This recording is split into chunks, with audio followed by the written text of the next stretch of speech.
Hello, everybody, and today I'm going to be talking about some more details for the Shattered Pixel Dungeon game. And I'm going to be talking today about the Warrior class. Because I'm in a beta, there's this fifth class that won't be available to the public for a while, unless you're beta testing. And so I'm going to be talking about just in general the Warrior's abilities. So right when you spawn in, we can show that we have a short sword, which has the most damage of the base weapons. We have a few throwing stones. We have ration food, that water skin. Those two are starting items, as well as this cloth armor, which has this broken seal. And the way that this broken seal works is that if you were to upgrade the armor, you could then detach the seal and then attach the seal to a different piece of armor, and it will carry over one upgrade between the armor. Now, you may notice I have access to these tier 1 abilities, and later on you will gain choices later on in your experience. As you can see here, after you defeat the second boss, you get this mask, which you can use to choose a subclass. And as you can see here, after you defeat the fourth boss, you get this crown, which you can upgrade your armor to become epic armor. However, those choices are later on while you're playing, so I'm going to just talk about the base talent. So as you can see in tier 1, we have these 5 little points, and we gain those points as we defeat monsters. So I'm going to just defeat a few monsters until I level up, and then I will show uh, how you use a talent point. And I suppose I should just preface this because I haven't talked in detail about the different aspects of this game. So the way that you gain experience is by defeating monsters. So right now I'm just going about, beating up your local rats, and then as you can see, I gain 1 experience as I defeat it, and when you get enough experience to level up, you level up. So as you can see, I have leveled up. I'm now at level 2. I have 5 more health, and I now have one of these stars. And the way that you use one of these stars is that you click the upgrade talent button after you select one of these abilities. Now, I will say that these exact numbers may be different, and because I'm in the beta, this one is slightly different. And these may change because the game is constantly being rebalanced, and if one of these is deemed to be too powerful, it will be changed. So the first ability for the warrior is the hearty meal ability, that when you're below 50% health, you heal 2 hit points, and when you're below 25% health, you heal 3. And then it is the same when it's upgraded, except you heal a little bit more health. The veteran's intuition, it starts by just giving you faster identification times on weapons and armor, whereas the second level, it gives you even faster weapon identification, and then armor identification upon equipment. Pre-beta, it is automatically when you equip it, and it's the same for both. Test subject, whenever you identify something, you heal a little bit. And Iron Will, your maximum shielding, which is that little gray hit point up there, you get a few more of those. And that's it for the tier 1 talents. And when you oh yeah, by the way, this is, I've assigned the talent. It's now gone, and it's in there, the little golden star. And you have a finite number of them in each tier. And now we're just going to take a quick peek at the tier 2 upgrades. So at tier 2, Iron Stomach makes it so that eating takes 1 turn instead of like 3. So it's not a huge difference, but it gives you damage resistance while you're eating. So there are potentially some synergies with the Horn of Plenty artifact, which gives you a bunch of food. The Restored Willpower, it recharges these shielding stuff when you drink a healing potion. The Runic Transference, it transfers regular glyphs and more powerful glyphs if you upgrade it when you transfer an upgrade. I can actually demonstrate it with this run over here because I have invested into that talent. So I take the broken seal and I detach it, and as you can see, that is 1 less upgrade, but it also has a +1 as well as an enchantment. So when I affix it to this, it now is enchanted because I have the Fuzzification enchantment on the armor. Now this one here, Lethal Momentum. When you kill somebody, there is a chance, and then it later becomes guaranteed, that instead of taking a turn, it is instantaneous. So it makes it so that if you're attacking a large group of people, you can just finish them all off. And then the last one is actually quite interesting. It is a improvised projectile. So you could take something such as this wand and you could throw it, and it will work as a thrown weapon, which is kind of fun. Except there are, there's a bit of confusion that could happen with that because, I can throw something that's not a weapon and it just blind somebody. I mean, it's kind of useful. And now that we've you know, talked about all of the base warrior abilities, there actually are more abilities that you unlock later. However, these abilities are limited based off of your subclass. So, after you defeat the second boss, you choose a subclass, and the subclass that you choose will give you access to certain base abilities. For the warrior, the two subclasses are that you can become a berserker and a gladiator. The gladiator will make it so that when you attack somebody, instead of it just being a normal attack, it'll build up a combo. So when I hit him, instead of just being like a normal attack, I'll also have this combo status effect, which will build up and allow me to activate for special abilities. I'm not particularly fond of the gladiator, so I rarely use it. However, I do understand that you also can do some pretty strong stuff. However, in order to demonstrate that, I'd have to get to a later part of the dungeon. Maybe I'll be able to defeat the second boss by the time this video is over. And you see I just leveled up, so I got another talent point. I guess I'll put it into that. And the way that the berserker works is that when you get attacked, instead of, well, in addition to taking damage or not, if your armor reduces it enough, you will also become a little bit angry. And this anger caps out at 100% unless you invest in talents that make it so that it can go up to like 140% or something like that. And as you become angry, it will make your attacks even stronger. So it'll make it so that you can potentially dish out a lot of damage, even with having a fairly weak weapon. Because damage that is reduced by armor is still counted towards being angry. Because if somebody slaps you in the face, you know, even if it doesn't hurt, you're still going to get upset about it. And that's pretty much it for the subclasses.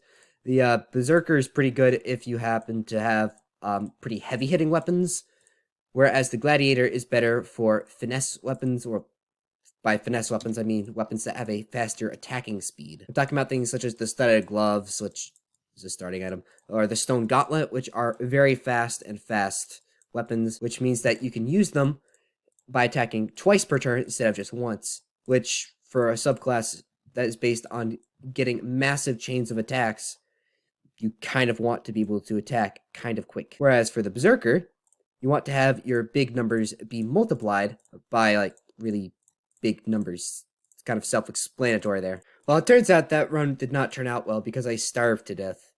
And also the statue beat me up. But it's kind of funny that I didn't get the credit. I suppose that I will use this account to show what the different tier 3 talents are for the Berserker. Now, one thing you may know is that regardless of which class you are, these first two abilities will be the exact same thing. So the first ability is that it is a hold fast ability. When you have the wait option, which is this clock, you have those three little dots, and you gain additional armor until you take a step. And Strongman, it gives you additional strength. So this will allow you to wield more powerful gear, such as a Great Axe, which requires 20 strength to wield more easily. And now for the Berserker specifics. So, Endless Rage, it makes it so that your rage can max out at numbers beyond 100.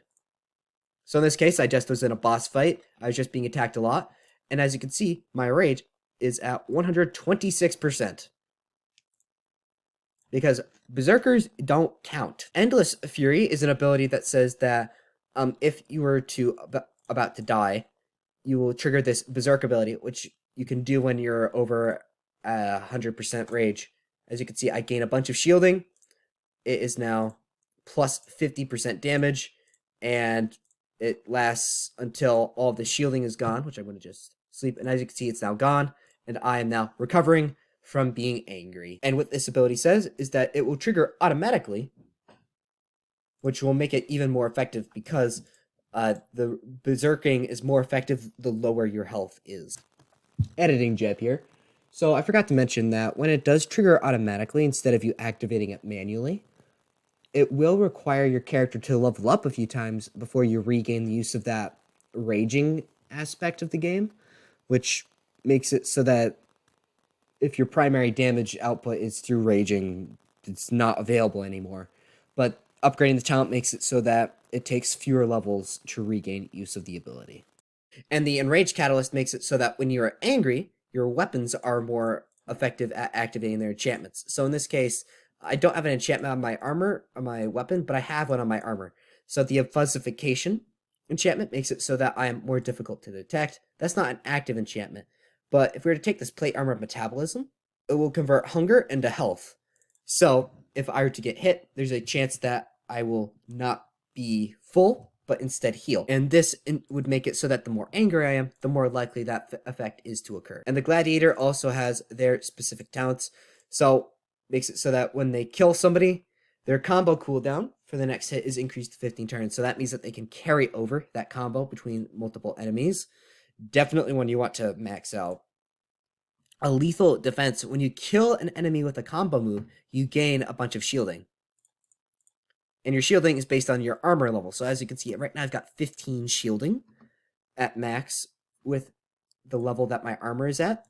So it would make it so that when you kill somebody as a gladiator, you might just get all 15 of those shielding, which is nice. And then enhanced combo. It's saying that when your combo is above certain amounts, it will, give you additional abilities. But because there are so many different abilities for the gladiator, I'm not going to go over them. But now we have the current thing that we have.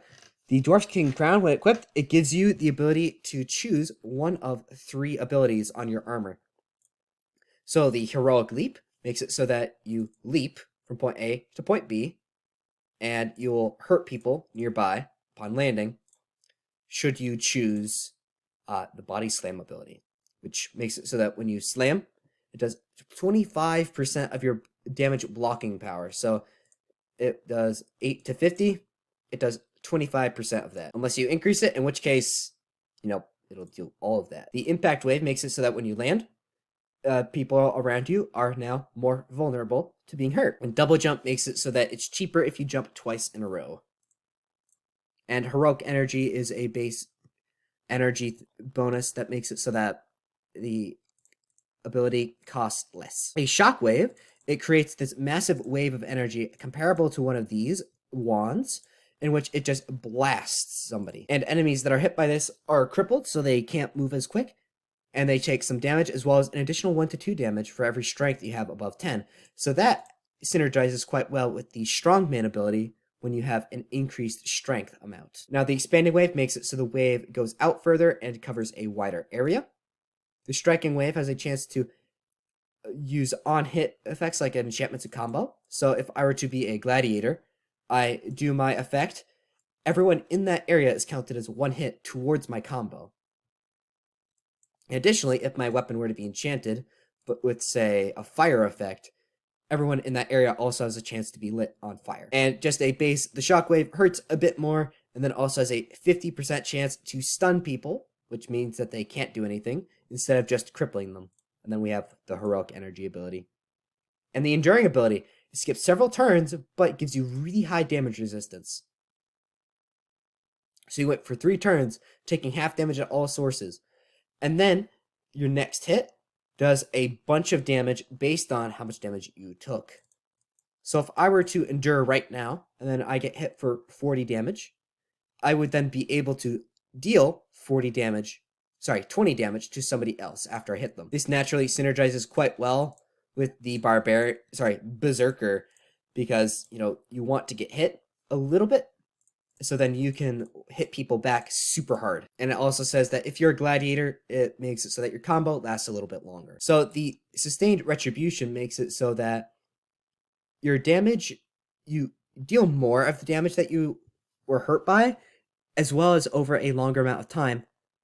However, it is spread out over 3 hits. So if you were to get hit for a lot of damage, it makes it so that instead of dealing a lot of damage to one guy, it's instead deals lesser damage to a bunch of people. But considering that's a bigger number overall, it's probably a good thing. Shrug It Off, it makes it so that while you are shrugging off damage, you have an increased amount of damage resistance. In addition, pre-betas, it will make it so that you only take up to maximum amount of your health during that time, but that has been removed in favor of bigger numbers. And then even the odds, you deal even more damage for every guy around you. So if I were to be surrounded, there's a guy here. There is a guy here. Now I endure. There are 2 enemies next to me. So at level 1, that would be a 10% bonus damage in addition to however much damage I'm dealing. In other words, it could be quite strong. Very strong indeed. And that's it for the warrior abilities. And I will say that I probably didn't mention this earlier, that you can choose any armor ability with any subclass. So you can be a warrior with the heroic leap ability that is either a berserker or a gladiator. And in addition, there also is another armor ability that, you know, I'm going to keep secret until I make a video about that. So, you know, you might want to keep in touch. So pretty much in summary, all of the warrior abilities are geared towards making them more effective at melee combat, either by giving them extra health and shielding, or by making it so that their seal is stronger, or that their subclass abilities are even more effective. And when you gain access to your epic abilities, it makes it so that it gives you a mobility bonus, a durability bonus, or a ranged attack. Hope you guys have appreciated this video. I'm going to probably try to explain a bit more of, like, you know, the basics of this game pretty soon. I just figured, hey, might as well explain it while I'm here. And now you guys may be wondering, which one of these abilities do I choose? Generally speaking, I choose the Heroic Leap or Enduring, because Shockwave I typically prefer to do when I have the Strongman ability. And with this particular character, I've been enduring an awful lot, so I'm just going to take that as my ability. And I also have a few extra of these stars to start spending. Oh, this feels good to have a run going down towards the Demon Halls, and you know that you're going to just show Yogg-Duza who is who. In other words, this run is definitely a winner. So could you if you were to subscribe. It's just a suggestion. Hope you guys have a very good day, and I will see you guys around.